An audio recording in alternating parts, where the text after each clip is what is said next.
I'm utterly disappointed and disgusted that Shedeur is still on the board. Way too talented, way too much success, and has revitalized a college that was dormant for 2 decades, almost single-handedly between him and Travis Hunter. Like, this is a travesty in many regards.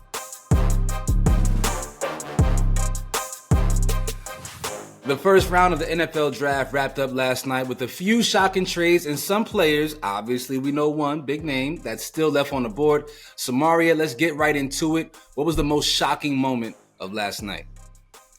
You know, it's crazy because I just literally had this whole thing of what I was going to say in my head. I was going to talk about the Jaguars trading up to get Travis Hunter and how Cleveland, I felt like, should have got him. But now that the draft is over, I really think Shedeur still on the board is the most shocking. But unfortunately, I don't know if it's that shocking because I called this a year ago, and I don't know why I felt like this, but I was like, I remember when Deion Sanders was like, you know, Shedeur and Travis are going to go top 5. And I said, no. I was like, no, I don't think so. Maybe Travis, but not Shedeur. And I really couldn't give you a reason why. I really couldn't. But then after this past season, I was like, you know what? Actually, with the quarterbacks in this draft, I could see Shedeur going as high as the Giants at number 3. Now, obviously, you are Giants, whatever. We saw what happened last night, right? They traded up. I thought that they were going to get Shedeur. But if I was a real Giants fan, I would have known better because they don't draft black quarterbacks, right? They don't do that. They got Jackson Dart out of Ole Miss. I'm still kind of scratching my head on that. I told you, when the Giants signed Russ and Jameis Winston, they did that as a safety precautionary to make sure that when they skipped over when they skipped over drafting Shaduer Sanders and they drafted a white quarterback, they had a safety measure to be like, well, we have black quarterbacks on our roster. And I don't want to make this so much about race. Yeah. But I got to look at history. Now, there is the component of like the Mannings have such a stronghold on that franchise that drafting a quarterback from Mississippi State is kind of in alignment with the same reason that they drafted. Ole Miss, my bad. Ole Miss is in alignment with them drafting Daniel Jones bum ass out of Duke because his coach was previously the Manning's coach as well. So there's too many degrees of affiliation and association with the Mannings. I'm utterly disappointed and disgusted that Shedeur is still on the board. Way too talented, way too much success, and has revitalized a college that was dormant for 2 decades, almost single-handedly between him and Travis Hunter. Like, this is a travesty in many regards. Right. And even at Jackson State, too. I mean, at the time before Deion got to Jackson State, Alcorn State was running things. They were the powerhouse. And so they came to that program and made a difference. It's really shocking. I'm like, I just knew that even when Cleveland traded down, I was like, they got to get Shedeur, right? No. Like, you don't have a quarterback. So I thought that they would have gotten Shedeur there. No, I said, okay, when Cleveland didn't get him, the Saints at 9. For sure. Let me ask 9. you. Okay. Do you think some of the narratives that have been created around Shedeur are warranted? What do you mean? Like maybe what in particular? That he's a head case. He's not necessarily a leader of men. He's too arrogant. Are these things that people are saying about Shedeur that have clearly cost him quite a bit of draft stock? Do you find any validity in any of it? I don't know because I'm not in the locker room. We can only go off of what we see, right? And we've seen both sides, unfortunately. We've seen moments where his offensive line just completely failed him in a game. He's running for his life. He has the most sacks of any quarterback, and he still brings those guys in the room, you know, in the press conference after the game and says, no, these are my guys, right? But then we've also seen him a little, you know, he's a little arrogant sometimes during the games. He may throw up the watches and he talks trash. So we've seen both sides. But I feel like his tape should have spoke louder than whatever this narrative is. But unfortunately, when it does come down to the NFL draft and it comes down to you paying these kids $10, $15 million signing bonuses, any little thing can drop a guy. And I think what made the difference in this particularly was that no one wanted him, right? All of these guys that got drafted as high as they did were because other teams wanted them. And I feel like once a few teams realize, okay, nobody's really getting Shedeur, we can go and get him in the second or third round for a fraction of the cost. And that's really sucked. But I don't even know why the Giants traded up to get Jackson Dart, because wasn't nobody taking no Jackson Dart in the first round. I can assure you of that. If you wanted to move up in the second round, maybe okay, but back into the first, unnecessary. Right. And another thing is, I would not be surprised, mark my words, if Jackson Dart is the starting quarterback for the New York Giants by the end of this upcoming season. They may start with Russell, but I could see him. They bench Russell and put Dart in. There's a lot more to get into in this draft. We're gonna go pretty long on this one, I feel like, and it wasn't even intentional. But there's a couple more things that I want to say about Shedeur, because you mentioned the arrogance, and I do want to talk a little bit about the narratives that have been formed around him. Right? You mentioned flashing the washes and him being obviously a bit braggadocious and boisterous. But I remember Johnny Manziel, and I remember flashing money, and everybody's like, "Oh, he's so charismatic," and he's and all of these things that Shedeur is doing, that he's being penalized for, were credits and positives on the Johnny Manziel resume.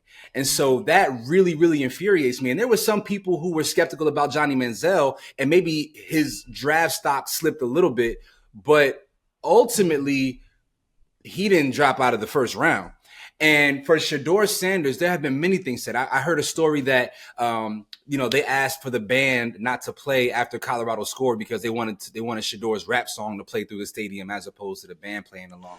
And so there's these like little things that people say that they feel like once he gets to the NFL are going to be major issues for an NFL organization, and they're not going to want to deal with some of those things. But lo and behold, none of it ultimately matters, because what I saw on that field from a guy who was running for his life damn near every play, you can't tell me that's not a first round arm talent. You just can't. You can't sell me on that. His reads, and maybe he holds on to the ball a little bit longer than he should, but that's because outside of Travis Hunter, and Travis Hunter was hurt for a couple of games, right? Outside of Travis Hunter, that's a one man show. I love Jimmy Horn Jr. or the third, whatever. Like they have some talent, but that's the system that was predicated on Shedeur's arm talent. Anyway, let's talk about some other components of this draft, because there are a lot of different things. Obviously, we want to talk about Travis Hunter as well as Cam Ward. Outside of Shedeur, what are some other things that caught your eye in the draft last night? Yeah, of course, the like I just said, the trade up, Jacksonville trading up, giving everything to Cleveland to get Travis Hunter. I'm sitting here watching the draft, and I'm like, okay, Cam Ward is like a little small screen over here, because now we got Adam Schefter up here talking about a trade. And I don't even think anybody was even really worried about Cam Ward. Unfortunately, you went number 1 overall, but this is not your draft. Like that, I hate that, but that's unfortunately how it felt. It didn't feel like there was really any importance over there, unfortunately. We can talk about Cam in a little bit. But the Jacksonville Jaguars trading up to get Travis Hunter was huge. At first, I thought, well, Cleveland, you can get a generational talent. Yeah, you don't really have anybody to throw the ball to him if he plays on that side of the ball. But at the end of the day, it's Travis Hunter. You traded down and you ended up getting Mason Graham out of Michigan, whatever. But Travis Hunter is going to come in and be huge in Jacksonville and be another weapon that Trevor Lawrence can get the ball to. Big time pickup, huge. Let me ask you, do you feel like the Jacksonville Jaguars are going to have a good season? They could. And I only say this because they're in the AFC South, right? And Tennessee is not going to be able to get it. I don't know what they're going to have going on, but the only team that they really have to compete against in that division is Houston. So Jacksonville's always been. You don't think the Falcons are going to be? No, that's the NFC South. That's NFC South. My bad. Yeah. Yes. So you have the Colts. You got the Colts, the Texans, the Titans, and the Jacksonville Jaguars. And it's always really a toss up between Houston and Jacksonville. So, you know, they could do Here's what I'll say. something, but okay. I feel like dropping back a couple of spots, getting a guy that you value, you highly value, and getting the Jacksonville Jaguars #1 pick for next year is a good strategy for roster construction. It is. But you got to remember, fans want excitement, sure, but yes. But NFL fans don't change. They're not like but NFL fans are not like NBA fans. They're not flighty like that. Like they at the start of the season, whatever we got, we believe in. So it don't really matter. And if you're rooting for the Cleveland Browns, you've been down there. So you understand what I'm saying. You understand? So I think that's one of those kind of moves that looks at things from a larger perspective and really I think it's really calculated. I'm not mad at it. I'm not mad at Cleveland for doing something right. Because you got to get back on track after that Deshaun Watson contract. But now you got to find a quarterback. You got to get somebody, and you didn't pick up anybody in free agency, so it's going to be really. Everyone thought that you would have tried to go and get your franchise quarterback in this year's draft. Or maybe there's somebody else next year that you got your eyes out for. I do want to talk about, Cam Ward, #1 overall pick, the fourth thing we're going to talk about in this draft segment. #1, man, that brother is a very modest man.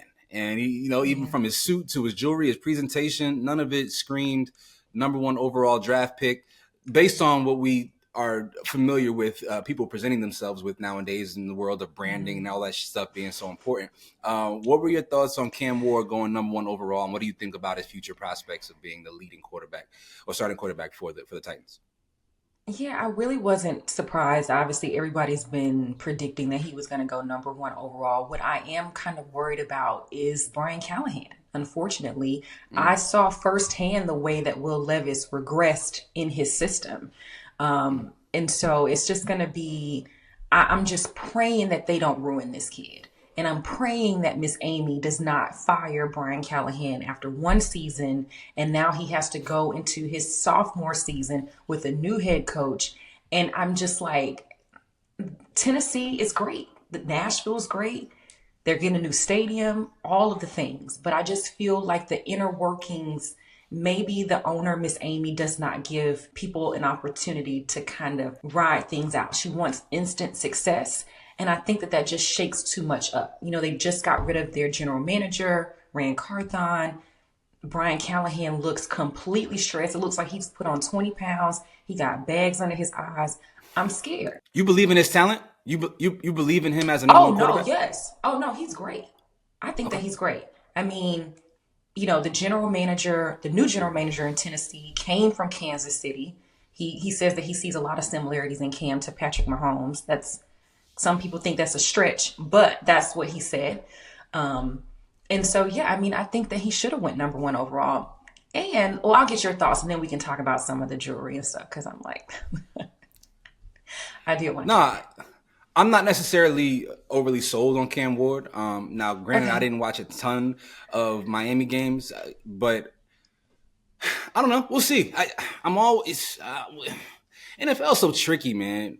Most quarterbacks who are taken #1 overall or the first quarterbacks taken in any NFL draft, the percentage of guys who really pan out is super low, man. Like in the same draft that you had Lamar Jackson and Josh Allen, we were arguing about two other quarterbacks going 1 and 2 in that draft, and so it really at times can be a crapshoot.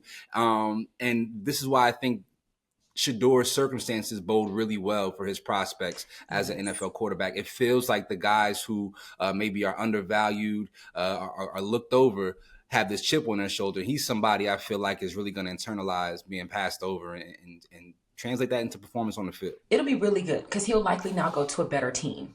Cam Ward is going to a really bad team. And the organization itself, the inner workings is questionable or are questionable.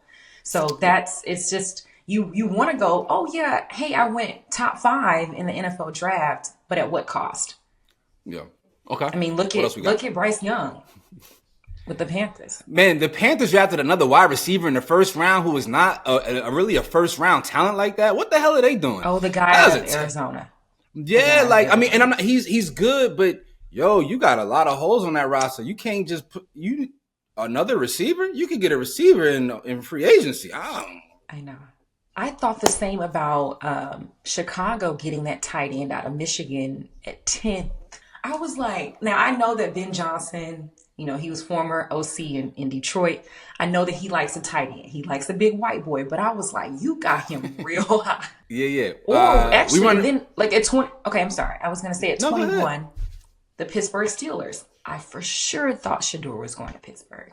And I actually just saw Ryan Clark's reaction to them getting Derek Harmon out of Oregon instead of Shedeur. And they have Mason Rudolph, who they had before. He was in Tennessee for a little bit. Of course, he's infamous for getting hit upside the head by Myles Garrett after allegedly he said the N-word. Now, that's all alleged. But that... Mason Rudolph over Shedeur. Mike Tomlin, what's going on? The Steelers are flirting with Aaron Rodgers, and Aaron Rodgers is doing his annual Aaron Rodgers dance. That. And so they're trying to, I think ultimately they're holding out hope that Aaron Rodgers decides to be a Pittsburgh Steeler.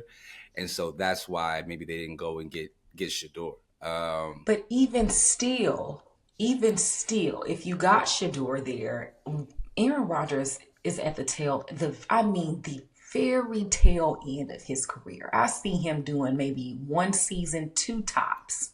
Yeah. You could have had Shedeur in that room with Aaron Rodgers. I don't know how open Aaron is to like mentoring or lifting the guys up. But what would be the difference between that and the... Yeah, so that's what I'm saying. So why wouldn't he do that in this situation, or why wouldn't y'all think to do that in this situation? It's very similar to like the Falcons paying Kirk Cousins and then drafting Michael Penix. Everybody thought that was crazy, but it worked out. It worked out for them. Yeah, it did. Yeah, I don't know, man. There's the second day of the draft is going to be very interesting to see what teams start to really make their roster make sense, Steelers included. As a retired Giants fan, I'm disgusted. But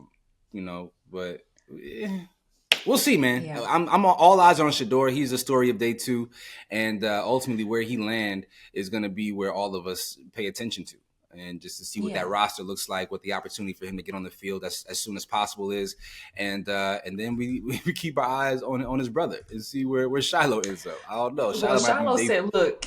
He was like, look, y'all doing Shedeur like this, I'm about to be an undrafted free agent. He gonna get a mini rookie camp invite. That's what Shiloh's getting. That's because he don't know how to run his 40 in a straight line. If he ran his 40 in a straight line, No. You didn't see his 40? I didn't see him. No. Oh man, he ran like a 4.5 on his 40, but if he would have ran straight, he'd have ran like a 4.4. He's tripping. He just, that boy's special. He's the special one of the family. Anyway, I appreciate doing the NFL draft with you. You're so knowledgeable and insightful. Our real live NFL insider, Samaria Terry, always holding us down here on the Fumble one time.